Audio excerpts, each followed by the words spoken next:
یہ بات کو واضح کر دوں، دیکھیں اسی لیے آپ کو بھی یہ ہمیشہ اپنے لوگوں کو بھی بتاتا ہوں، جب بھی کوئی سوال آئے آپ کے پاس تو اس سوال کا سب سے پہلے سائل سے پوچھئے کہ اس سوال کے بارے میں آپ اپنا نالج کمپلیٹ بتائیے۔ ہوتا کیا ہے، آپ سے خالی سوال کر دیے اور آپ بس تلاشنا شروع کر دیتے ہیں کتاب کو، ان کو خود نہیں معلوم کہ اس سوال کی حقیقت کیا ہے، خالی بس لوگوں نے کہہ دیا ہے تمہیں یہ پوچھنا، بس اتنا ہی کرنا، بس دیکھو نا پسینے آ جاتے ہیں ان سے، ایسا نہیں۔ آپ سے اگر کوئی سوال، جیسے ہم ہی آپ سے سوال کریں کہ بتاؤ ماں باپ کے حقوق کیا ہے، تو آپ خالی بول دیں گے ادب کرنا پڑے، یہ بس اتنے آپ کو علم ہے، اتنے معلوم ہے نہیں۔ تو جب سوال کی پوری تہ تک سائل نہیں پہنچ پایا تو جواب آپ دینے کی کوشش ہی مت کیجیے۔ اس کو دھیان میں ہمیشہ رکھیے گا، سوال تحقیق کے لیے اگر سوال ہوتے ہیں نا تو بندہ سوال کی تہ تک پہنچتا اور تہ تک پہنچنے ہی میں اس کو جواب مل جاتا ہے، اس کو ہمیشہ دھیان رکھیے گا۔ مگر ہوتا کیا ہے، سوال کا مقصد ہوتا ہے سامنے والے کو زیر کرنا، تو اس سے کوئی فائدہ آپ کو حاصل نہیں ہوگا، کبھی بھی حاصل نہیں ہوگا۔ اگر آپ یہ چاہتے ہیں کہ ہم مطمئن ہو، سیٹسفائڈ ہو، تو الحمدللہ سوال اس نیت سے کیجئے کہ اللہ اس کا رسول صحیح طور پر جو ان کی تعلیمات ہے ہم تک پہنچ جائے، ہم الحمدللہ مطمئن ہو جائیں۔ ایسے ہی آپ سے کبھی بھی سوال ہو علم غیب کے حوالے سے، تو آج کا موضوع علم غیب مصطفیٰ ہے، علم غیب کے حوالے سے اگر سوال ہو تو یہ رقم دو بات خاص طور سے دھیان میں رکھیے گا۔ سب سے پہلی بات کیا ہے، سب سے پہلی بات یہ ہے کہ اہل سنت والجماعت کا عقیدہ اس سلسلے میں کیا ہے، اس کو دھیان میں رکھیے گا۔ جو بھی سوال کریں گے تو ان سے آپ پوچھئے کہ آپ کا نالج بتائیے کہ اہل سنت والجماعت اس سلسلے میں کیا عقیدہ رکھتے ہیں۔ ظاہر ہے تب نہ آپ کو سوال کرنے کا حق حاصل ہوگا۔ جب آپ جانیں گے ہی نہیں کہ ان کا عقیدہ کیا ہے تو آپ سوال کیسے کریں گے؟ آپ کو پورے طور پر جاننا ہوگا کہ اہل سنت والجماعت کا عقیدہ کیا ہے، اس سلسلے میں کیا عقیدہ رکھتا ہے یہ فرقہ، کیا عقیدہ رکھتا ہے، کیا عقیدہ رکھتی ہے یہ جماعت۔ یہ سب سے پہلا سوال ہے۔ کوئی بھی معاملات اہل سنت یا قاعدہ اہل سنت پر جب بھی آپ سے یہ سوال ہو تو آپ مطلب پریشان نہ ہو، آپ اعتراض کی دنیا میں نہ جائیں، جھگڑے کی دنیا میں نہ جائیں، سب سے پہلے سائل سے محبت کے انداز میں پوچھیے آپ اپنا سورس آف نالج اور اہل سنت والجماعت بتائیے کس بات۔ اہل سنت والجماعت کے تعلق سے آپ اپنے نالج کی انتہا بتائیے کہ علم غیب کے حوالے سے اہل سنت کا عقیدہ کیا ہے۔ ظاہر ہے جب آپ کو یہ معلوم ہوگا کہ اہل سنت یہ بولتے اور یہ بولنا غلط ہے، تب نہ جا کر سوال صحیح ہوگا۔ ایسے ہی آپ کو یہ عقیدہ رکھنا، یہ سوچ رکھنی چاہیے۔ تو اب آپ کو یہ پہلی بات۔ دوسری جو یہ سب سے امپورٹنٹ بات ہے کہ عطائی اور ذاتی، یہ دو لفظ آئیں گے، اس کو میں سمجھاؤں گا۔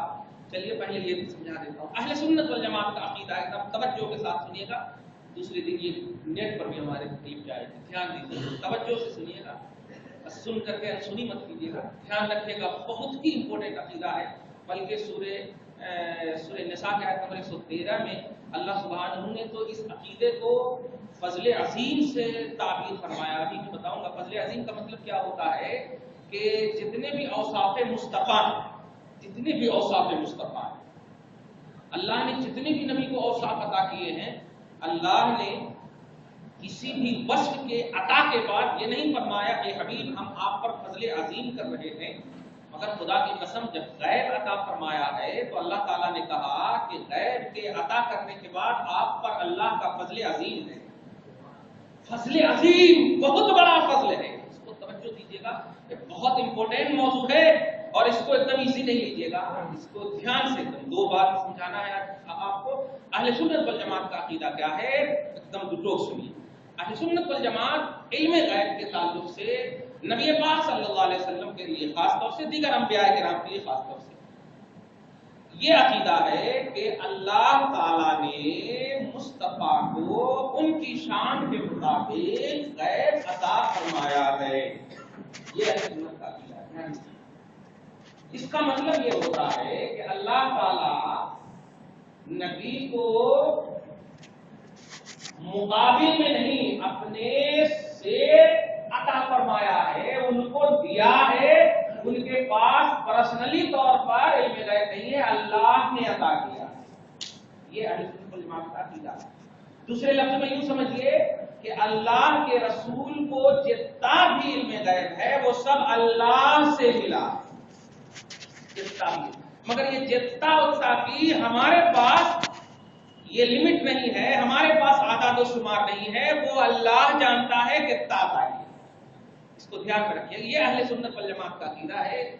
اس کے خلاف اگر کوئی عقیدہ رکھے تب آپ سوال دے سکتے ہیں، تو جواب دے سکتے ہیں۔ سوال کیا ہے؟ کوئی اگر آپ پوچھے نبی کو علم غیب ہے کیا، تو آپ فوراً اسے پوچھیے کہ بھائی نبی کو علم غیب کے بارے میں آپ کا یہ جو موضوع ہے یا یہ سوال ہے، اس کا مطلب کیا ہے؟ اگر مطلب یہ کہتے ہیں نبی پاک کو علم غیب نہیں ملا، تب آپ جواب دیجیے، اور اگر نہیں ہے ہی نہیں، ارے باپ رے باپ، بہت بڑا مسئلہ، بہت بڑا مسئلہ ہو جائے گا۔ خیر، اگر ایسا عقیدہ، تو اہل سنت والجماعت کا عقیدہ آپ کو معلوم ہو گیا کہ نبی کو اللہ نے دیا ہے پرسنلی طور پر، بذات خود، بنفس نفیس، اللہ کے رسول کے پاس علم نہیں، اللہ نے دیا ہے، جس کو مہذب اردو میں بولتے اللہ کی عطا سے غیب ملا، یہ مہذب اردو یہ ہے۔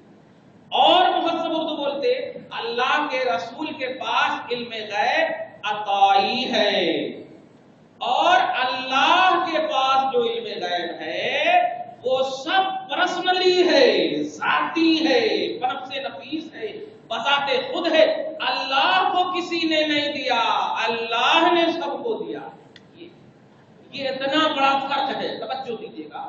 اگر اس فرق کو نگاہ میں رکھتے ہوئے اگر کوئی سوال کر رہا تو یہ تو سوال ہی نہیں ہوگا، اس لیے کہ عطا تو خدا کی شان ہے، عطا کرنا تو خدا کی شان ہے۔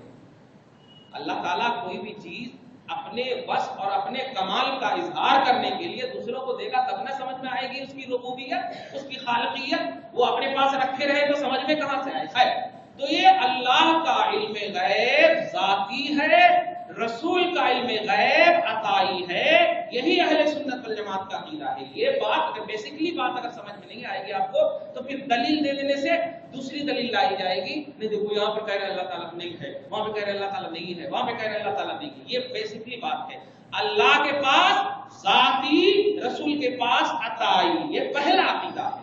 اور اللہ تعالیٰ کا علم قدیم ہے، ازلی ہے، انمٹ ہے، کبھی بھی نہیں مٹتا، توجہ دیجیے گا، مگر رسول کا علم غیر قدیم، غیر ازلی، حادث ہے، مٹنے والا ہے، اس کو جان، یہ اہل سنت والجماعت کا عقیدہ ہے۔ توجہ دیجیے گا، جو عقیدہ رکھتے ہیں وہ بھی اس کو سمجھیں اور ہمیشہ کے لیے سمجھیں، اور جن کا عقیدہ نہیں ہے وہ بھی سمجھ جائیں، اور اس کو ایزی نہیں لیجیے گا۔ میں نے شروع میں کہہ دیا ہے کہ اللہ نے جو بھی عطا کیا، نماز عطا کیا، حج عطا کیا، زکات دیا، اعمال دیے، سب کچھ دیا، کسی کو فضل عظیم نہیں کہا، غیب عطا کیا ہے تو فضل عظیم کہا ہے۔ توجہ دے رہے ہیں؟ فضل عظیم کا بہت ہی بڑا فضل ہے علم غیب مستقبل، نہیں بہت ڈیفیکلٹ والا عقیدہ ہے، بہت بڑا، بہت عظمت والا عقیدہ ہے علم غیب، اس لیے اس کو ایزی نہیں لیجیے گا۔ کیا کہہ کے بول کے چلے گئے، کیوں وہ اس موضوع چھیڑتے؟ نہیں، جب آپ اپنے ایمان کی فضل عظیم کو نہیں جانیں گے تو آپ کا عمل کہاں سے فضل عظیم بنے گا، آپ کا عمل کہاں عظیم والا بنے گا، اس لیے آپ کو اس کو سمجھنا ہے۔ تو یہ عقیدہ ہو گیا۔ دوسرا عقیدہ کیا کہا؟ اللہ کا علم قدیم، قدیم بولے تو ہمیشہ سے رہنے والا، کبھی نہیں مٹنے والا، اور اس میں آج تھا کل نہیں، کل تھا آج نہیں، ایسا نہیں، ریگولر ایک جیسا علم ہے اللہ تبارک و تعالیٰ کو۔ یہ اس میں کوئی بھی اونچ نیچ، اوپر نیچے، اٹھک بیٹھک، کبھی کمی بیشی کسی کا پہلو نہیں ہے، یہ اللہ کا علم غیب ہے۔ اور رسول پاک کا علم غیب، توجہ دیجیے گا، اللہ کے رسول جب اللہ کی ذات میں، توجہ دیجیے گا، جب اللہ کی ذات میں فنائیت کے مرتبے میں مستغرق کی منزل میں ہوتے تو اللہ تبارک و تعالیٰ کبھی کبھی نبی سے غیب کا، نبی کے علم غیب پر پردہ رکھ دیتا ہے۔ ادب سے بولیے، پردہ رکھ دیتا ہے، مطلب اللہ کا علم ریگولر ہے، ایک جیسا، ہمیشہ، کبھی بھی پردہ نہیں آتا، مگر جب رسول اللہ کی ذات میں فنائیت کی منزل میں ہوتے، اللہ کے قرب کی کمالیت کی منزل میں ہوتے تو علم غیب پر پردہ ڈال دیتا ہے۔ تفسیر قرطبی میں اللہ تبارک و تعالیٰ کے رسول کے حوالے سے یہی بات کہی ہے، مصلحۃ اخفی علیہ، کسی مصلحت کی بنیاد پر اللہ تعالیٰ کبھی کبھی علم غیب پر پردہ ڈال دیتا ہے۔ پردہ ڈال دینے کا مطلب رہتا تو ہے علم غیب مصطفیٰ، مگر رسول کی توجہ کامل اللہ کی طرف ہے، اس لیے غیب کی طرف توجہ نہیں ہوتی۔ یہ سب 2-3 باتیں جو ہم نے آپ کو بتائی، یہ توجہ دیجیے گا، تب دلائل